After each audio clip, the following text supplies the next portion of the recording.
ಈ ಸಿನಿಮಾ ನಾನು ಏನೇ ಕೇಳಿದಾಗ್ಲೂ ಅವರು ಇವತ್ತಿನವರೆಗೂ ಇಲ್ಲ ಅಂತ ಹೇಳಿಲ್ಲ.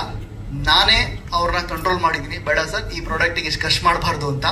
ನಾನು ಕರೆಕ್ಟ್ ಅಲ್ವಾ ಸರ್? ನಾನೇ ಬೇಡ ಬೇಡ ಅಂತ ನಾನು ಅವಾಯ್ಡ್ ಮಾಡಿದ್ದೀನಿ, ಅವ್ರು ಯಾವತ್ತೂ ಅವಾಯ್ಡ್ ಮಾಡಿಲ್ಲ. ಬಿಕಾಸ್ ಆಫ್ ಒಂದು ಪ್ರಾಡಕ್ಟಿಗೆ ಅದೇ ಆದ್ರೂ ವ್ಯಾಲ್ಯೂ ಇರುತ್ತೆ, ಅದ್ರ ಮೇಲೆ ನಾವು ಎಕ್ಸ್ಟೆಂಡ್ ಮಾಡಿದ್ರೆ ಅದು ಡೆಫಿನೆಟ್ ವರ್ಕ್ ಆಗಲ್ಲ. ಸೊ ಎಷ್ಟು ಬೇಕೋ 1.100% 99% ಮಾತ್ರನೇ ನಾವು ಸ್ಪೆಂಡ್ ಮಾಡಬೇಕು. 100% ಸ್ಪೆಂಡ್ ಮಾಡಿದ್ರೆ ವರ್ಕೌಟ್ ಆಗಲ್ಲ.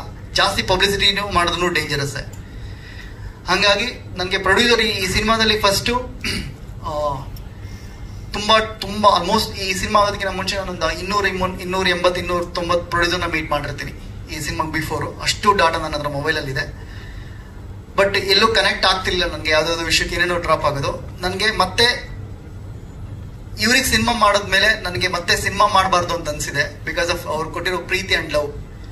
ಹಾಗಾಗಿ ಮತ್ತೆ ಮಾಡ್ತೀನಲ್ಲೋ ಗೊತ್ತಿಲ್ಲ, ಈ ಸಿನಿಮಾ ಮೇಲೆ ಡಿಪೆಂಡ್ ಆಗಿದೆ ಸರ್. ಹಾಗಾಗಿ ಈ 4 ಜನ ಹುಡುಗರು, ಚಂದನ್ ಸರು ಮತ್ತೆ ನಿರ್ಮಾಪಕರಿಗೆ ಈ ಸಿನಿಮಾ ಗೆಲ್ಸಿದ್ರೆ ಮತ್ತೆ ಮತ್ತೆ ಸಿನಿಮಾ ಮಾಡ್ತಾರೆ. ಇಲ್ಲಾಂದ್ರೆ ಆಮೇಲೆ ಇದುವರೆಗೂ ಪ್ರೊಡಕ್ಷನ್ ಬಗ್ಗೆ ಹೇಳಬೇಕು ಅಂದ್ರೆ ಸರ್, ಅವರು ಚಾಚು ತಪ್ಪದೆ ಎಲ್ಲರಿಗೂ ಪ್ರತಿ ದಿನ ₹1 ಡ್ಯೂ ಯಾರಿಗೂ ಇಲ್ಲದೆ ಕ್ಲಿಯರ್ ಮಾಡಿದ್ದಾರೆ ಸರ್. ಇದು ಇಂಡಸ್ಟ್ರಿಲಿ ತುಂಬಾ ಕಷ್ಟ. ದಯವಿಟ್ಟು ಒಂದು ಕ್ಲಾಪ್ಸ್ ಹೊಡಿರಿ. ಇಂಥ ಪ್ರೊಡಕ್ಷನ್ ಉಳಿಸ್ಕೋಬೇಕು ಅಂದ್ರೆ ನಾವೆಲ್ಲರೂ ತುಂಬಾ ಚೆನ್ನಾಗಿ ಕೆಲಸ ಮಾಡಬೇಕು. ಪ್ಲೀಸ್ ಎಲ್ಲ ಕಲಾವಿದರಲ್ಲೂ ಎಲ್ಲ ಟೆಕ್ನಿಷಿಯನ್ಸ್ ಅಲ್ಲೂ ನಾನು ಒಂದೇ ರಿಕ್ವೆಸ್ಟು, ಪ್ಲೀಸ್ ಈ ತರ ಪ್ರೊಡಕ್ಷನ್ ಕಂಪನಿಗೆ ಉಳಿಸೋದಕ್ಕೆ ಮತ್ತೆ ಮತ್ತೆ ಸಿನಿಮಾ ಮಾಡಿ ಬೇರೆ ನಿರ್ದೇಶಕರಿಗೂ ಅಥವಾ ಕಲಾವಿದರಿಗೆ ಅವಕಾಶ ಕೊಡೋದಕ್ಕೆ ನೀವಿಂದ ಪ್ರೊಡಕ್ಷನ್ ವೆರೈಟಿ ಕ್ರಿಯೇಷನ್ ಉಳಿಸಿ ಬೆಳೆಸಿ ಅಂತ ನಾನು ಈ ಮುಖಾಂತರ ಕೇಳ್ಕೊತೀನಿ. Thank you, love you all. ಬನ್ನಿ ಎಲ್ಲರೂ.